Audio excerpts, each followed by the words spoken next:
जरा आपको यह भी दिखाएं कि हम सबों के बीच में बॉलीवुड के स्टार्स के साथ अपनी सेल्फी खिंचवाने का क्रेज कितना जबरदस्त है। चुनाव आयोग लगातार पुलिस को नियमों पर सख्ती से पालन करने की हिदायत दे रहा है, लेकिन कानून व्यवस्था को बनाए रखने की जिम्मेदारी जिन खाकी वर्दी पहनने वाले लोगों पर है, उनमें भी बॉलीवुड की अभिनेत्रियों का क्या क्रेज है, जरा ये देखिए। महिमा चौधरी पहुंची थी प्रचार करने के लिए कानपुर देहात सीट पर बागी कांग्रेस के नेता प्रभाकर पांडे की उम्मीदवारी के लिए, लेकिन वहां पुलिस वालों ने सबसे पहले महिमा चौधरी के साथ अपनी सेल्फी खिंचवाई। ये बात अलग है कि महिमा चौधरी इन दिनों फिल्मों में अभिनय न कर रही हैं। इसके बावजूद इन पुलिस वालों के लिए इतना ही काफी है कि महिमा चौधरी बॉलीवुड की एक जमाने की स्टार रही है। वो तमाम लोग जो अमेरिका जाने का सपना देखते हैं, वो तमाम लोग जो आईटी कंपनियों में काम सिर्फ इसलिए करना पसंद करते हैं क्योंकि शायद अमेरिका में काम करने का मौका मिल जाए, इन तमाम लोगों के लिए आज एक बहुत बड़ी रात है। और वो इसलिए क्योंकि H1B वीजा पर राष्ट्रपति डोनाल्ड ट्रंप अपना फैसला आज रात ले सकते हैं। और अगर उन्होंने ये प्रतिबंध लागू कर दिया जिसमें H1B वीजा पर और ज्यादा कठिन रेगुलेशंस लगा दिए गए, तो उन तमाम हिंदुस्तानियों पर, उन हिंदुस्तानी आईटी कंपनियों पर बस एक ऐसा ठप्पा लगेगा कि उसके बाद हर किसी का सपना चकनाचूर होता दिखेगा। डोनाल्ड ट्रंप अगर अमेरिका के लिए बहुत कुछ करना चाहते हैं तो इस रास्ते में वे कई लोगों को बहुत कुछ उनसे छीन भी रहे हैं, जैसे कि उन तमाम आईटी में काम करने वाले, आईटी कंपनियों में काम करने वाले लोगों के सपने को आज वो छीन रहे हैं, चकनाचूर करने जा रहे हैं।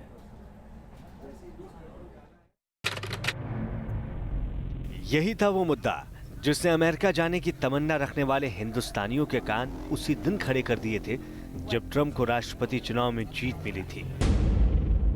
और राष्ट्रपति बनने के बाद ये डर हकीकत की शक्ल लेता नजर आ रहा है। खबरों के मुताबिक H1B वीजा और L1 वर्किंग परमिट को लेकर ट्रंप सरकार जल्द अपना एग्जीक्यूटिव ऑर्डर ला सकती है। ट्रंप सरकार ने इन बदलावों को रिफॉर्म का नाम दिया है, लेकिन अमेरिका में हिंदुस्तानी कर्मचारियों के लिए ये मुश्किल का सबब बन सकता है। माना जा रहा है कि इसका सबसे पहला असर अमेरिका में काम कर रहे उन विदेशी कर्मचारियों पर पड़ेगा जिनके H1B वीजा के आधार पर उनकी पत्नियां नौकरी करती हैं। इस वर्ग में एक बड़ा हिस्सा भारतीयों का है। साथ ही ट्रंप सरकार चाहती है कि जो कंपनियां H1B वीजा के आधार पर अपने कर्मचारियों को अमेरिका भेजती है, वो न्यूनतम वेतन $1,30,000 तक बढ़ाए। अब तक ये सीमा $60,000 है, यानी बढ़े वेतन के साथ आईटी कंपनियां ज्यादा कर्मचारियों को अमेरिका नहीं भेज पाएंगी। हम आपको बता दें कि भारतीय आईटी सेक्टर का तकरीबन 60% एक्सपोर्ट अमेरिका को ही होता है। इसका बड़ा असर भारतीय आईटी सेक्टर पर भी पड़ने की आशंका है। H1B एक लॉन्ग टर्म वीजा है, L1 शॉर्ट टर्म वीजा है। इंडिया का तकरीबन 9.5% जीडीपी हमारे आईटी एक्टर से आता है। आईटी में भी बहुत से काम ऐसे होते हैं जहाँ से अमेरिका में जो एम्प्लॉय नहीं मिलते उनको रिप्लेसमेंट के लिए यहाँ से लिया जाता है। तकरीबन 3 लाख के ऊपर इसका असर होता है H1B का। वो एक कोटा सिस्टम है और उसमें से जिन सबसे बड़ी कंपनियां कोटा लेती हैं और H1B वीज़ा के थ्रू उनको भेजते हैं। ट्रंप की नई नीति का असर छात्रों पर भी पड़ सकता है। माना जा रहा है कि ऑर्डर में ऑप्शनल प्रैक्टिकल ट्रेनिंग का वक्त भी कम किया जा सकता है। अब तक विज्ञान, तकनीक, इंजीनियरिंग और गणित के छात्रों को ग्रेजुएशन के बाद 3 साल तक अमेरिका में रुकने का मौका मिलता था, लेकिन नए ऑर्डर में इस वक्त को कम किया जा सकता है।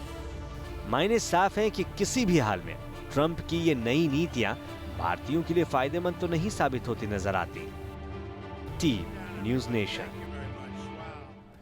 जाहिर सी बात है, जैसे ही H1B वीजा पर गाज गिरती दिख रही है और खास करके H1B वीजा के तहत जो लोग वहां काम कर रहे हैं हिंदुस्तानी, उनकी पत्नियों पर जो काम कर रही हैं अमेरिका में, उन पर जो गाज गिरती दिख रही है, इसे देखकर विदेश मंत्रालय ने भी ये सामने रखा है कि भारतीय हितों की सुरक्षा करने के लिए सरकार कदम बढ़ा रही है। India's interests and concerns have been conveyed both to the US administration and the US Congress at senior levels. और आइए आपको दिखाएं कि कैसे डोनाल्ड ट्रंप को जिस तरह से विरोध का सामना करना पड़ रहा है, उसकी चर्चा हिंदुस्तान में प्रधानमंत्री नरेंद्र मोदी भी कर रहे हैं। आप सोच रहे होंगे कि आखिरकार ये क्या बात है। दरअसल बीती रात प्रधानमंत्री नरेंद्र मोदी एक रात्रि भोज में सम्मिलित थे, जहां पर सांसदों के लिए यह आयोजित किया गया था स्पीकर सुमित्रा महाजन के द्वारा। और उस वक्त प्रधानमंत्री नरेंद्र मोदी ने कहा, मैं तो दिल्ली वाला नहीं था, ट्रंप भी वॉशिंगटन के नहीं हैं। ऐसे में जो हुआ है ये अपने आप में प्रदर्शित करता है कि क्या हो रहा है।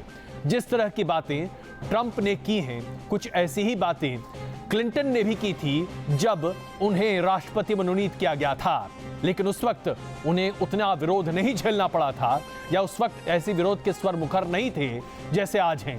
ठीक वैसे ही जैसे प्रधानमंत्री नरेंद्र मोदी के सत्ता संभालने के बाद उन्हें लगता है कि उन्हें बहुत विरोध का सामना करना पड़ा।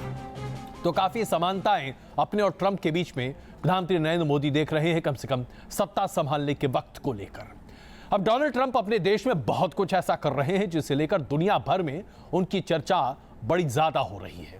डोनाल्ड ट्रंप ने सबसे पहले 7 देशों से आने वाले तमाम नागरिकों के वीजे पर प्रतिबंध लगा दिया। उसके साथ साथ ग्रीन कार्ड होल्डर्स, जो अमेरिकी ग्रीन कार्ड होल्डर्स हैं और उन 7 देशों से आते हैं, उनके प्रवेश पर भी प्रतिबंध लगा दिया। ऐसे में जहां उनकी निंदा हो रही है, वहीं पर उन्हें अपने ही अटॉर्नी जनरल को बर्खास्त करना पड़ा, क्योंकि वो डोनाल्ड ट्रंप के नियमों के आधार पर चलने को तैयार नहीं थी।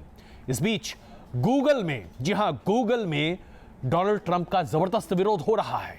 ऐसा लगता है जैसे कि डोनाल्ड ट्रंप लोगों में तमाम विरोध की भावनाओं को उकेर कर सामने रख रहे हैं। सीरिया, इराक और ईरान समेत 7 अरब और अफ्रीकी देशों से लोगों को 90 दिनों तक अमेरिका में नो एंट्री देने के ट्रंप सरकार के फैसले का अमेरिका में लगातार विरोध हो रहा है। विरोध की इन आवाजों में से एक अमेरिका की अटॉर्नी जनरल सैली येट्स भी थी, जिन्हें ट्रंप सरकार ने बर्खास्त कर दिया। सैली येट्स पर आरोप है कि उन्होंने माइग्रेशन बैन के ऑर्डर को अमल में न लाने के लिए खत लिखा था और इसी वजह से उन्हें बर्खास्त कर दिया गया। वहीं अमेरिका की सबसे बड़ी मुस्लिम संस्था council on American Islamic relations ने ट्रंप सरकार के फैसले के विरोध में कोर्ट जाने का फैसला किया। हमारा मानना है कि यह फैसला गैर अमेरिकी है, ये गैर कानूनी है। हमें भरोसा है कि अदालत में हमें जीत मिलेगी, क्योंकि हम अमेरिकी परंपराओं और संविधान का पालन कर रहे हैं। अमेरिकी संविधान साफ कहता है कि धार्मिक आधार पर भेदभाव नहीं किया जा सकता, जबकि ट्रंप का ऑर्डर साफ दिखाता है कि वो मुसलमानों की जगह ईसाइयों को तरजीह देंगे। दुनिया के सबसे बड़े सर्च इंजन गूगल के कर्मचारी भी ट्रंप सरकार के फैसले के विरोध में उतर आए। कैलिफोर्निया में सैकड़ों गूगल कर्मचारियों ने ट्रंप सरकार के माइग्रेशन बैन का विरोध किया है। Team news nation. राजनीति का पारा हमारे देश में चरम पर पहुंच जाता है जब विधानसभा चुनाव हो, और जब 5 राज्यों में एक साथ विधानसभा चुनाव हो तो नेताओं की जबान से जो बातें निकलती हैं उसे सुनना अपने आप में बड़ा अजीब सा लगता है, और वो इसलिए क्योंकि बड़े अजीब तरीके के बयान आते हैं। आप जरा देखिए, अगर इसके बाद आप अपनी हंसी दबा लें तो वाकई में मजेदार होगा।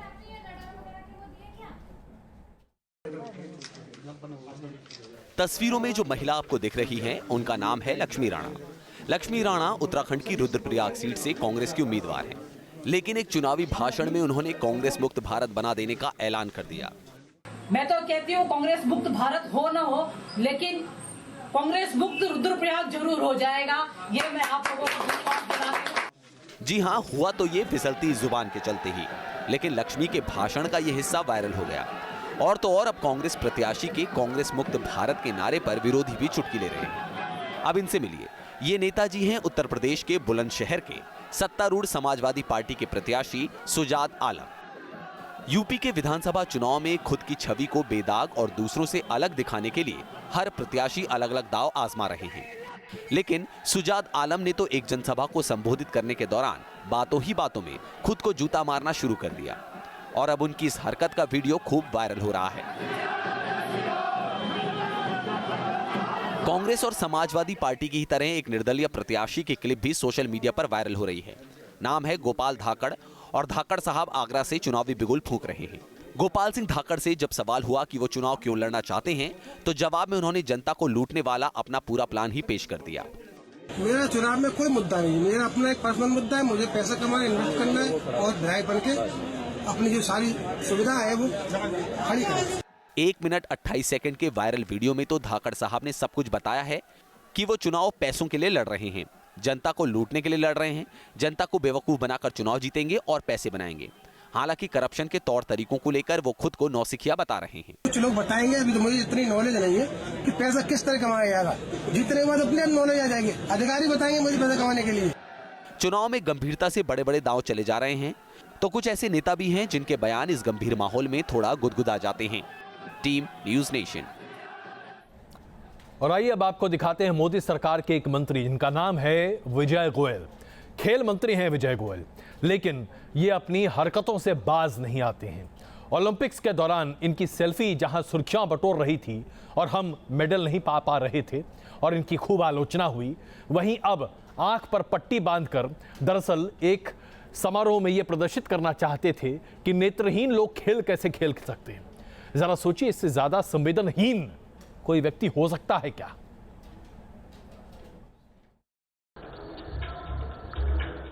तस्वीरें 2 दिन पहले की हैं। खेल मंत्री Vijay Goel blind cricket world cup के उद्घाटन पर पहुंचे थे।